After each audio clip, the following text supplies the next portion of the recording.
Shabbat Shalom. I'm Rabbi Robert Barr, and I'm pleased that you're joining me and one another for this streaming Shabbat service. We are living in challenging and in difficult times. But this moment, this is our moment to pause, to catch our breath, to think about where we've been and where we're going. So let the Sabbath be a time for believing in what could be and seeing with new eyes. In this serious world, let us take ourselves less seriously. In these harsh times, let us listen for a soothing word. While the world around us unfolds in an instant, let us judge each other a little more slowly. Let the Sabbath shine a light into a corner of ourselves where hope is renewed. Let us remember a reason to be joyful, a way to be gentle. Let the Sabbath be a time for opening up. Let us find strength in our dreams and trust in our strength. Again, I'm Rabbi Robert Barr, Congregation Beth Adam. That's our bricks and mortar congregation here in Loveland, Ohio, part of Greater Cincinnati, and our Jewish community. That's our online initiative that we began over 15 years ago. Being online over these past 15 years has allowed us to connect with people around the world, allowed us to remain connected with members who moved to different cities, students who grew up here who moved on, people who encountered us. Maybe they visited Beth Adam for a bar, a bat mitzvah. Maybe they read about us.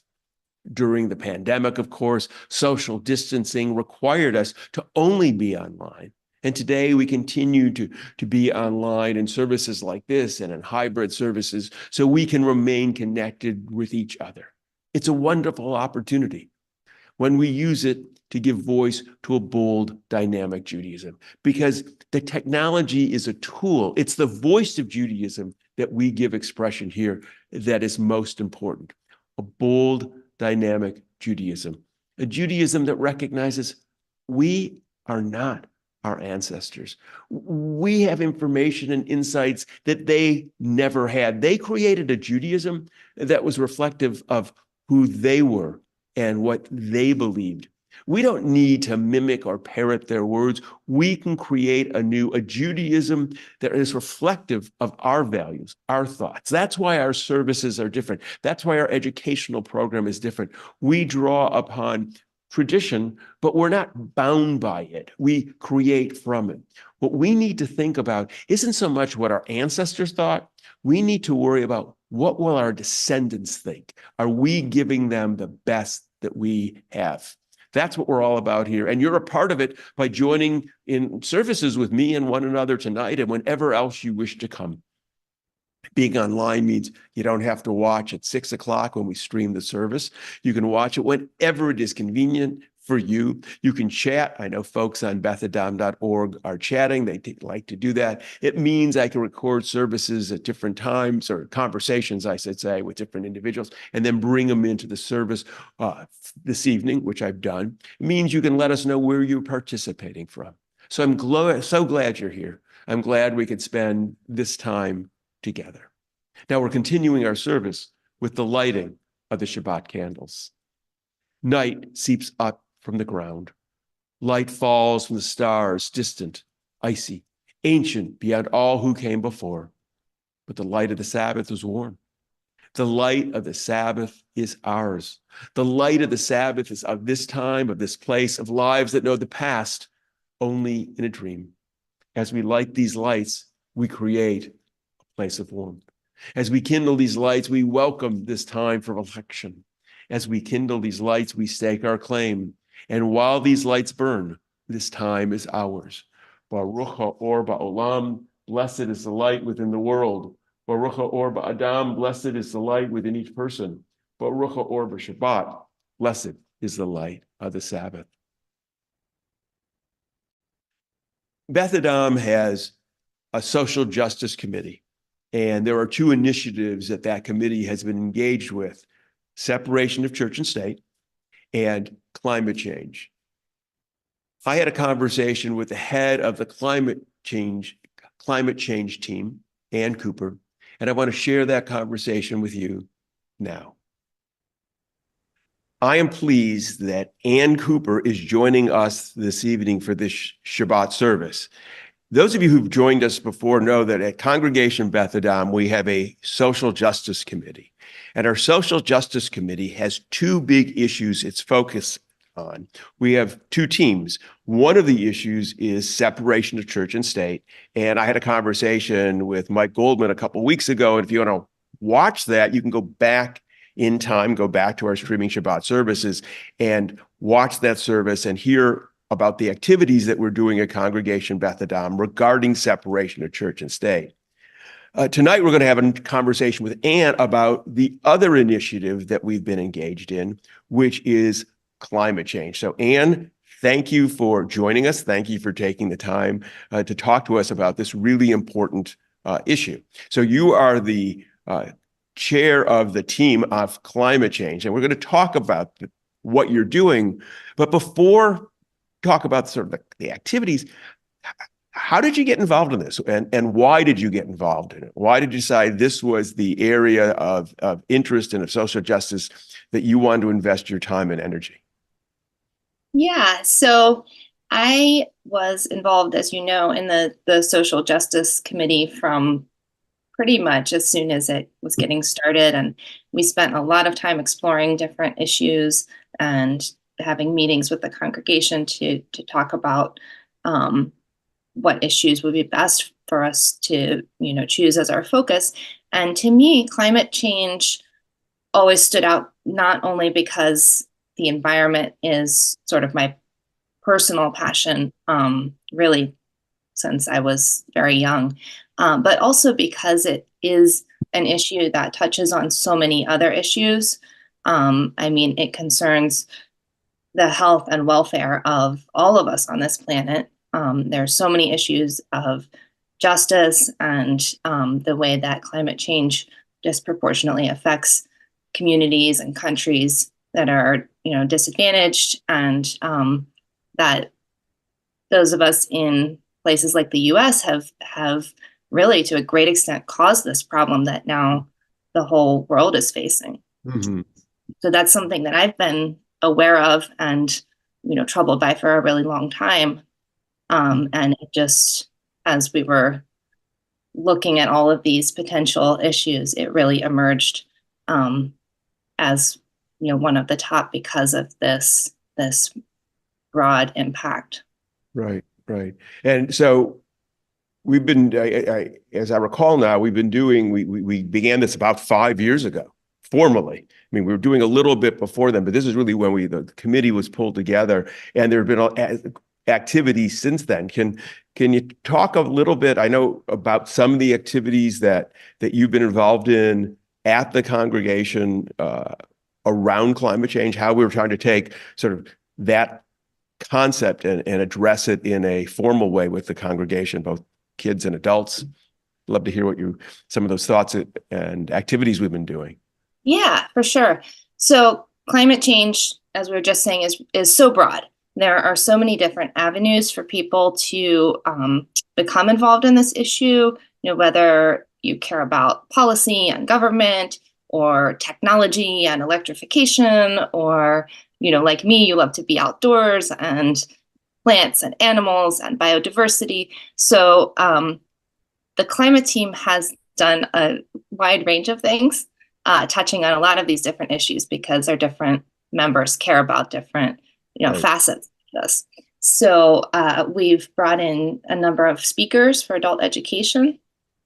They have done everything from biodiversity to the recycling hub to city policies dealing with climate change. So we've really, and state policy. So we've really run the gamut there.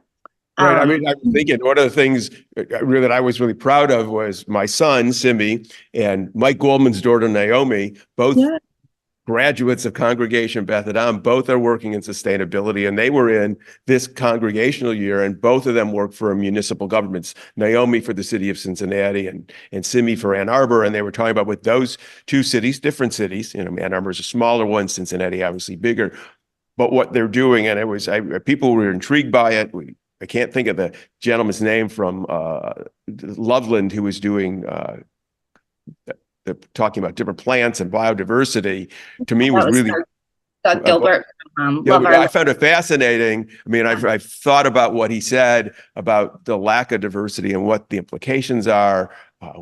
And so I think about the number of different speakers over the last, we've had at least 10 different or more speakers that the team has brought in to talk about sort of what you were saying, the different facets of this really big issue, right. which I find I've learned so much from that. It's been great. So I didn't mean to interrupt, but I was just thinking about what I've learned from participating in adult education and having the chance to hear those speakers. And also, I know you even arranged for me to do some interviews with people online. I mean, I talked to Ocean Robbins, whose family was Baskin and Robbins, who's very involved in this. I still remember that, and that was something that you were able to arrange. So I appreciate it. That information that we as adults have been gleaning because of the work you've been doing. Yeah. Looking back over the past 5 years, we've just had a huge range of topics. And I think that's important because it gives something for everyone to have, an entry point to this issue through something they care about or something they're interested in. Mm-hmm. So beyond that, we have done a number of hands-on things here at the congregation. Mm-hmm. So we've involved the kids in different recycling drives and collecting materials for the Cincinnati Recycling and Reuse Hub.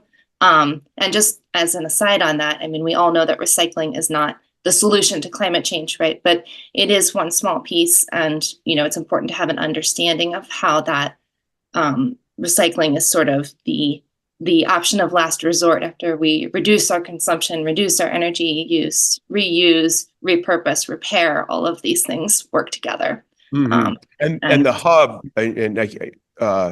the director spoke here, and I think one of the issues that has come up that the team has dealt with is there are products or packaging, I guess I should really say, that is very hard to recycle. That if some of us have recycling bins at home, there are things that are easy to put in, but there are other things, particularly those little clamshell plastic things, plastic one. It was a big conversation that berries seem to be in that most places don't recycle. I guess the hub does. And I know your team's been trying to address it by getting companies to use different packaging, so this won't be a problem. Right. Yeah, plastic recycling is a huge and difficult problem because there is such a diversity of plastics. We've also taken members on tours to the Rumpke recycling facility a couple times, which really helps you understand the scope of waste and how it's dealt with in our municipalities. And it's really impressive what they're doing there, but it's still only a fraction of the waste that they're able to process. Right. Yeah. So we've also done some hands-on things in other areas. Like last fall, we began a project clearing invasive species from the Beth Adam property, which was a really fun hands-on thing for people to get involved in. Yep. And that just fits into, again, like the overall scope of our activities dealing with the environment. Yeah. Can you talk a little bit about sort of invasive species? I didn't understand that. We've been, just to give some context, Congregation Beth Adam, we built our building. We dedicated about 21 years ago, a little longer. I remember when we came and looked at this piece of land that we're sitting on, it was quite overgrown, a lot of poison ivy, which I'm allergic to, and a lot of honeysuckle. And right behind us is this little creek that abuts our property and the neighbors behind us. And that honeysuckle and a lot of stuff has been there. And you and the team talked about invasive species, why we needed to get rid of that, and that it's an invasive species and what should really be there. Can you talk a little bit about the problem of invasive species and how it really actually is harmful to the environment? Yeah, absolutely. So invasive species are those that have been introduced by human activity from elsewhere, and not all species become invasive, but some, like honeysuckle, they get transported to an environment and they just absolutely take off and take over and grow out of control because whatever was keeping them in balance in their original location is not here. Mm-hmm. The problem with honeysuckle specifically is it grows really, really fast. It takes over the understory of the forest, and it it leaves out in the spring earlier than our native plants, so it shades the ground and shades out the things like native spring ephemeral wildflowers that are supposed to be there. And then as well as like choking out other understory species. So it creates this really dense monoculture where, you know, the whole understory is taken over by this one species. And it really crowds out the diversity of plant species that are supposed to be there. So from a Right. climate change perspective and biodiversity, um, the plants are really the foundation of the whole ecosystem. So plants are feeding insects or feeding birds, and then it works its way up the food chain. So when the plants that were originally here get crowded out and we're no longer supporting all of the other species in the food web. And then it makes the whole system less resilient because, you know, we don't have that diversity that can respond in different ways to the changing climate and all of the, you know, conditions that are coming our way. And also, I for some reason, I have this memory that the roots aren't as deep as with honeysuckle, and that's an issue, particularly around creeks where we need the roots to hold the dirt in. Right, that's right. It's actually very bad for erosion because it has a relatively shallow root system. But I Yeah. think I have to say, I mean, this is my naivete. I thought because there was like so much of it, I thought it was like help. It was helping keeping erosion in bay and keeping the creek stable, but not realizing that it was not helpful, and that we needed to change it out with plants that had deeper roots and were more indigenous to the area and Right. and would be stronger. So you know, it was a myth that I was living with. I had no idea. Yeah, I mean, you look out and see all those green leaves and you think like, oh, this forest looks really alive, but the reality is that is something that's not supposed to be there and it's not supporting the rest of the food web that's supposed to be there. And you mentioned to me because there's an area that was cleaned out that you walked out with the kids to look at that area. And what do you see now when you walk out to that area next to the creek Yeah. edge? So it's Right. really exciting. Since we've started this project, we're already starting to see regeneration of some of the ephemeral wildflowers. So this spring, I saw Dutchman's breeches there. I saw toothwort. I saw trout lily. So these are all things that, you know, get shaded out and choked out by the honeysuckle, but their seeds were still there dormant in the soil. So they're starting to come back, Mhm. which is really cool. Right. And And so we this encouraging that and helping that process along. and then it becomes both the adults help to take the big stuff out, the kids help to plant, taking the kids outside, talking about sort of the natural system as it should be as part of what you've been doing. What other things have you done with the kids?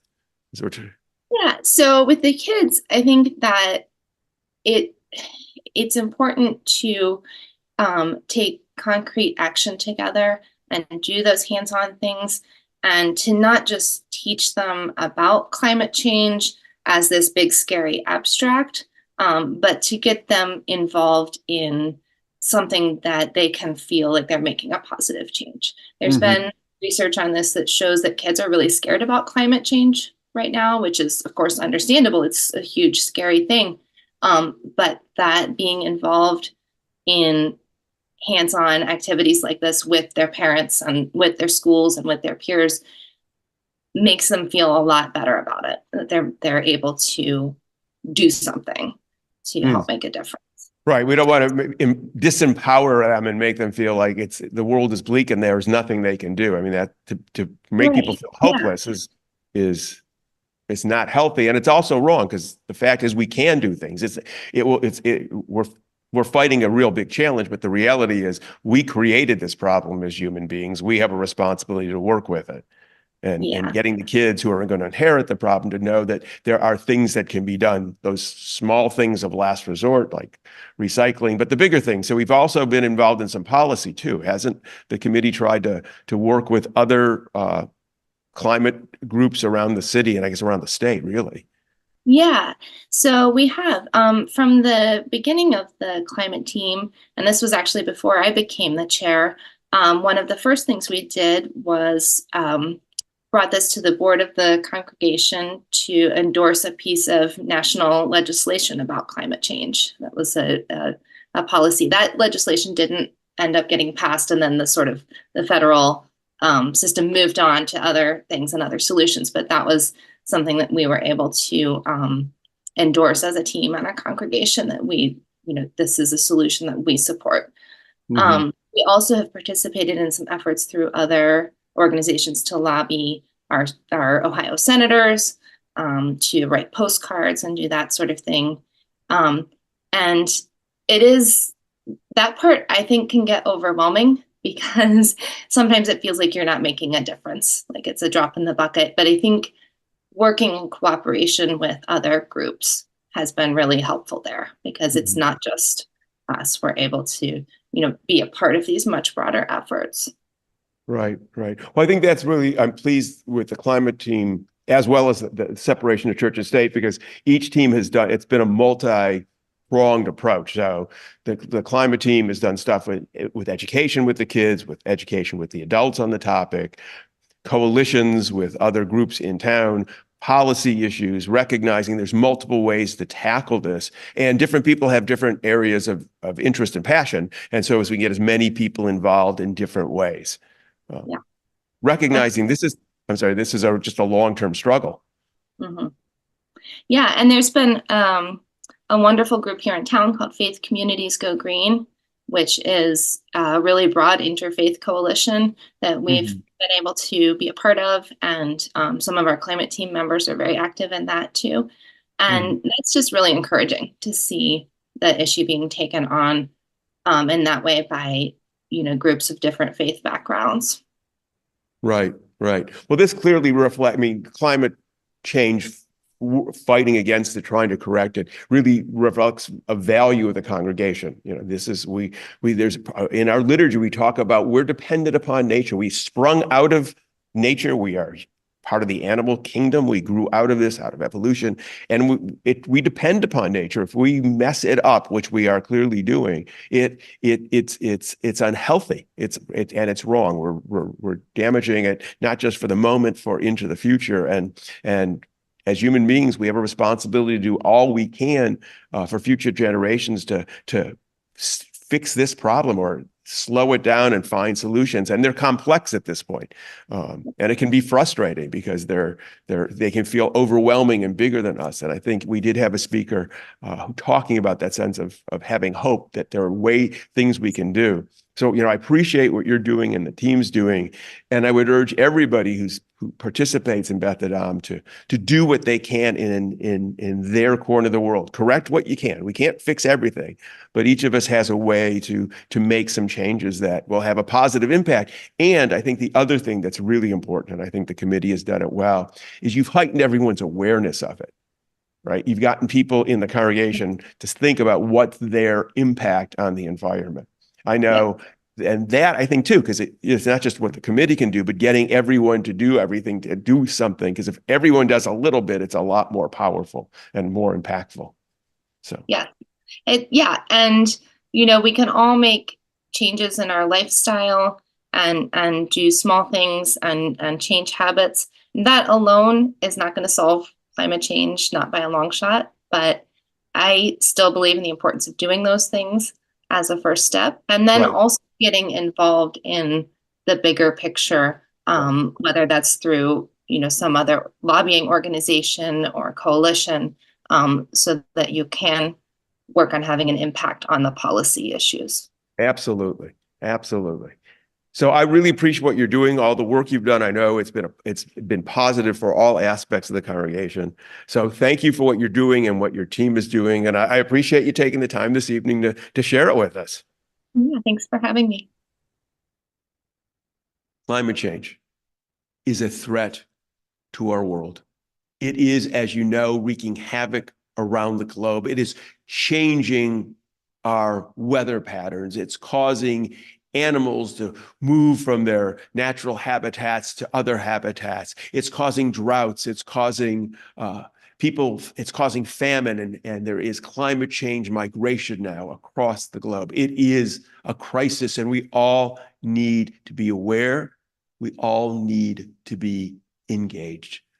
That's why I'm so pleased and proud of our climate change team. It is doing important work reflective of the values of Congregation Beth Adam. It's something that we all can do, that we all can be part of. If you're interested in being involved in that team, send me an email, rabbi@bethadam.org, and I will connect you to the members of the team so that you can become a part of it. We all have a responsibility. We all need to take action. We cannot ignore what is right before our eyes. We continue our service with the sharing of wine. As we lift the cup together, a tribute to our past as a blessing for the future, may the allure of its untold flavors beckon us forever to keep uncovering new branches, new roots that hold us together. Tonight, as we welcome the Shabbat, may we find time to spend in our own quiet company and listen to the calling of our hearts.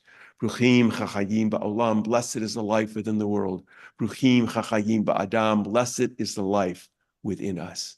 And we say, l'chaim, to life.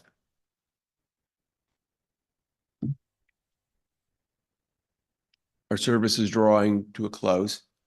I encourage you to go to bethadam.org. That is our website.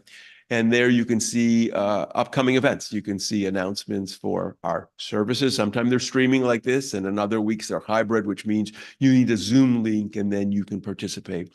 Now that we're more in our summer mode, Sunday mornings, we no longer have our adult education program. That ends when religious school ends, and it'll start up again in September.